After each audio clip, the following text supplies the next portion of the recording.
Hey guys, welcome back. In today's video, I'll be discussing about question number 16 to question number 30 of NEET 2020 question paper. Let's begin the session with question number 16. Which of the following statements about inclusion bodies is incorrect? Okay, so here we have to find out the incorrect statement about inclusion bodies. The option 1, they are not bound by any membrane. This is correct statement. They do not have any membrane. Okay. Now, second option, these are involved in ingestion of food particles. This is wrong. Inclusion bodies are not involved in ingestion of food particles. And the third option, they lie free in the cytoplasm. This is correct. Okay. And these represent reserve material in cytoplasm. This is also correct. Actually, reserve material in prokaryotic cells are stored in the cytoplasm in the form of inclusion bodies. For example, glycogen granules, okay, cyanophycin granules, okay, and phosphate granules. Okay, so this is how inclusion bodies, okay, they represent reserve material in cytoplasm. Okay, so here the incorrect statement is second, so the option is second option. Okay, now moving to the next question, that is question number 17.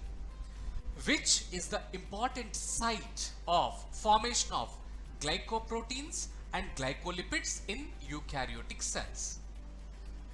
And the options are: option 1, endoplasmic reticulum; option 2, peroxisomes; option 3, Golgi bodies; option 4, polysomes. Among the given four options, Golgi bodies are involved in glycosylation. Okay, so glycosylation of proteins and lipids is one of the function performed by Golgi bodies. So the right option for this question is option number 3. Now moving to the next question, that is question number 18. In gel electrophoresis, separated DNA fragments can be visualized with the help of, okay, so here the options are: the first option, acetocarmine in bright blue light. No, this is wrong. Okay, separated DNA fragments cannot be visualized with visible light. Okay, now second option is ethidium bromide in UV radiation. This is correct. Now the third, acetocarmine in UV radiation. This is wrong. And ethidium bromide in infrared radiation is also wrong. So here in gel electrophoresis, the separated DNA fragments can be visualized with the help of ethidium bromide and UV radiation. Okay, so the most appropriate option is second option. Now moving to the next question, question number 19. Identify the wrong statement with reference to transport of oxygen. So here we have to find out the wrong statement. Okay, and the first option, binding of oxygen with hemoglobin is mainly related to partial pressure of oxygen. Yes, this is right.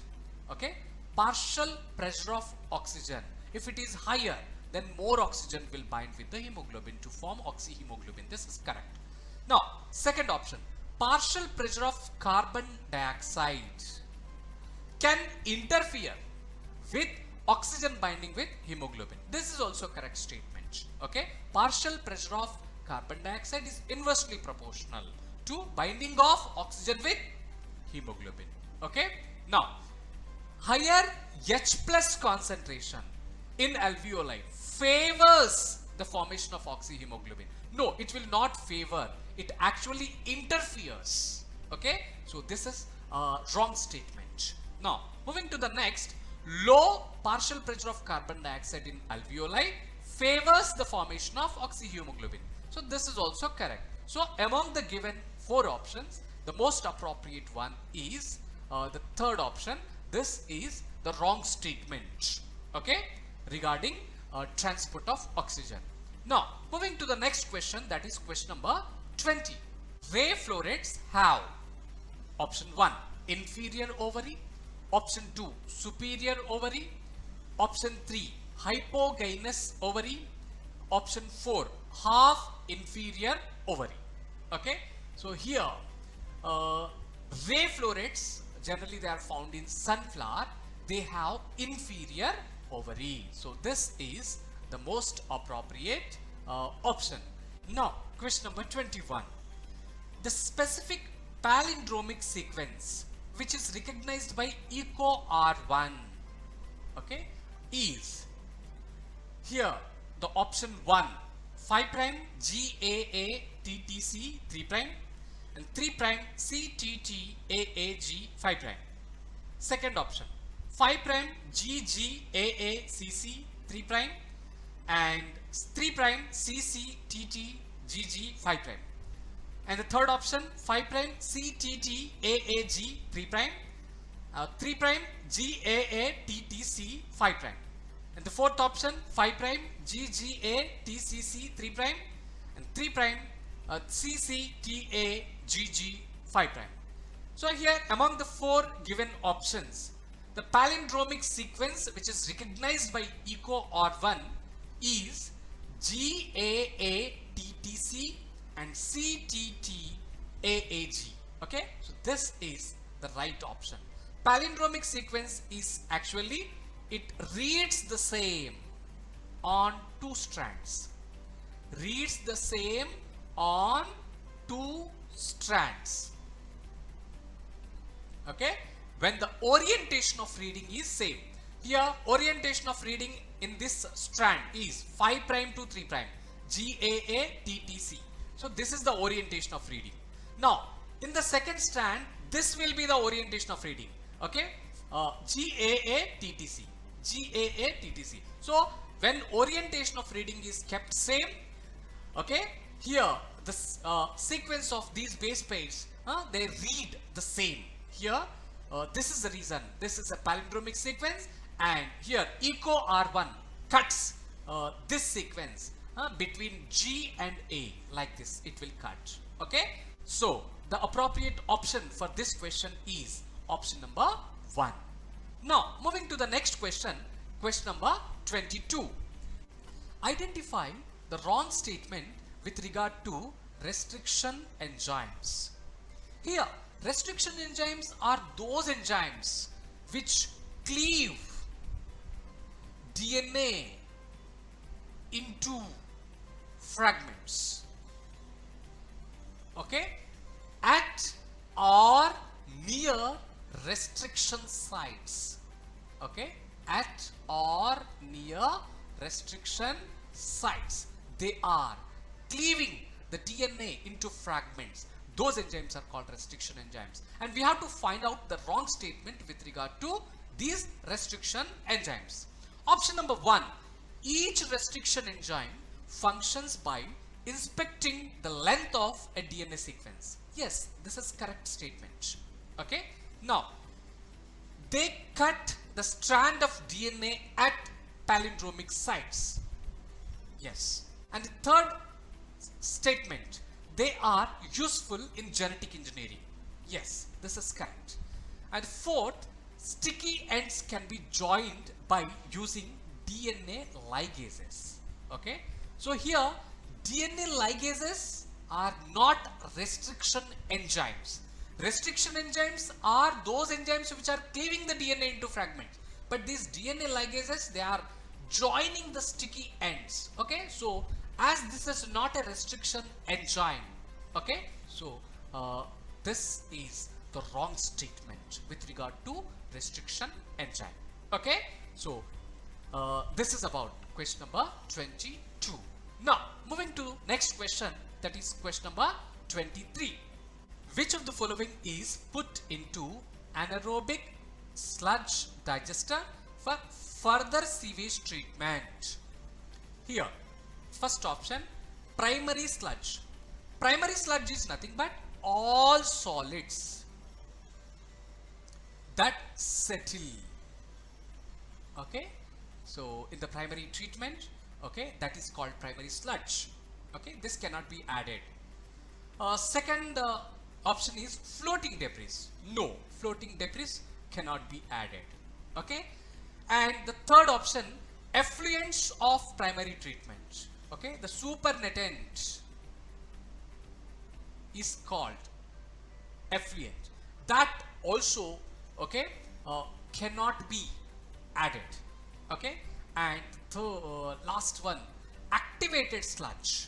Yes, this activated sludge is added, okay, to anaerobic sludge digester for further sewage treatment. So option 4 is the correct option. When BOD of the wastewater is reduced significantly, the effluent is then passed into a settling tank, okay, where bacterial flocks, okay, are allowed to sediment. Okay, so bacterial flocks are allowed to sediment, and this sediment is called activated sludge, and this is added to anaerobic sludge digester for further sewage treatment. Okay, now moving to the next question, that is question number 24. Select the correct events that occur during inspiration. Okay, inhalation or inspiration. Yes, here A, contraction of diaphragm. Yes, diaphragm muscles contract during inspiration. This is correct. Okay, when the diaphragm contracts, okay, the volume inside the thoracic chamber will increase. Okay, and the second, contraction of external intercostal muscles. Yes, this is also occurring during inspiration. This will also increase the volume inside the thoracic chamber. Okay, and the third, C, pulmonary volume decreases. No. Okay, actually during inspiration pulmonary volume will increase. This is wrong. Okay, next, intrapulmonary pressure increases. No, during inspiration pressure will decrease.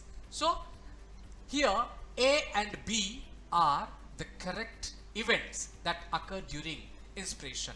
So option 1 is the correct option. Now moving to the next question, that is question number 25.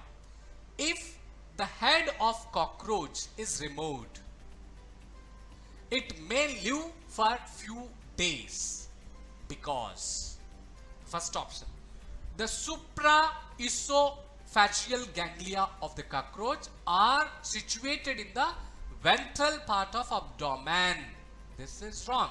It is not situated in the abdomen. It is actually situated in the head region. Okay, next, the cockroach does not have nervous system.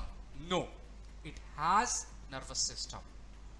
Next, the third, the head holds a small proportion of nervous system while the rest is situated along the ventral part. This is belly side. Okay, so ventral part of its body. This is correct. Okay, next, the fourth option, the head holds a 1/3 of nervous system while the rest is situated along the dorsal part of its body. So dorsal part is wrong. Actually it is in ventral part. So among the 4 given options, option 3 is the most appropriate option. Now moving to the next question, that is question number 26. Which of the following statements are true for the phylum Chordata? Okay, here A, in Urochordata, notochord extends from head to tail and it's present throughout their life. This is wrong. It is not extending from head to tail. It is present only in the tail region. Okay. In vertebrata, notochord is present during the embryonic period only. This is correct. Okay.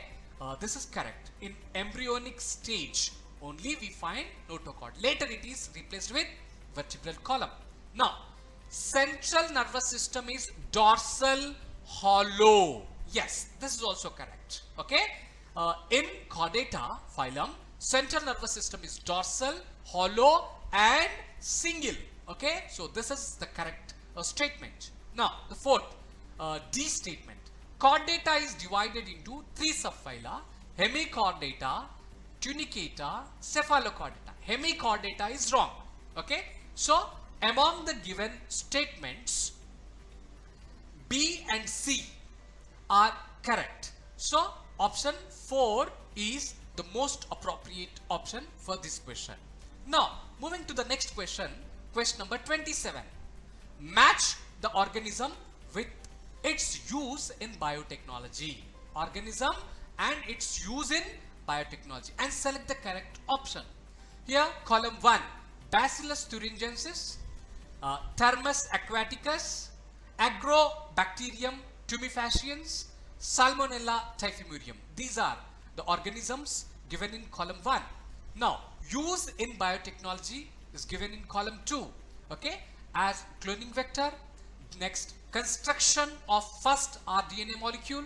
Next, DNA polymerase. Next, cryproteins. Now, let's check. Bacillus thuringiensis. Okay, actually it is used, okay, for producing cryproteins. So, Bacillus thuringiensis, cryproteins is its use. Okay, Thermus aquaticus is used as a DNA polymerase. Okay, and Agrobacterium tumefaciens is used as a cloning vector. Okay, Salmonella typhimurium, construction of first rDNA molecule, that is recombinant DNA molecule. So here A should be 4. So A should be 4. So here it is given, and B is 3. Yes, and C is 1, right, and D is 2. So the most appropriate option for this question is second option. Now, moving to the next question, question number 28. Match the following concerning essential elements and their functions in plants, and select the correct option. Here, essential elements are given in column 1: iron, zinc, boron, manganese. Okay, and function in plants is given in column 2. Okay, photolysis of water, pollen germination, okay, required for chlorophyll biosynthesis, and IAA biosynthesis. IAA is auxin. Okay, now here if we check iron, okay, iron is required for chlorophyll biosynthesis. So this is A must be 3. Okay, so here it is given A is 3. Okay, now zinc, zinc is essential for auxin biosynthesis. Okay, so that is IAA biosynthesis. Okay, so this is correct. A is 3 and B is 4. Now C, boron, is required for pollen germination. So C must be 2. And the last one, manganese, is required for photolysis of water that occurs during photosynthesis to release oxygen. Okay, this releases oxygen. Okay, so the most appropriate option for this question is option number 3. Now, moving to the next question, question number 29. Identify the incorrect statement. Here, option 1, heartwood does not conduct water but gives mechanical support. Yes, this is correct. Okay, hardwood does not conduct water and it will give mechanical support. Now, second option, sapwood is involved in conduction of water and minerals from root to leaf. Yes, this is correct. Heartwood does not conduct water and minerals, but sapwood is conducting the water and minerals from root to leaf. Now, third option, sapwood is innermost secondary xylem and is lighter in color. Actually, this is not innermost. Okay, it is peripheral. Okay, it is peripheral. Sapwood is the peripheral and is lighter in color. Lighter in color is correct, but it is not innermost. Okay, due to deposition of tannins, resins, oils, etc., heartwood is dark in color. This is correct. So among the four given options, third option is the most appropriate option. Now moving to the next question, that is question number 30. Match the following.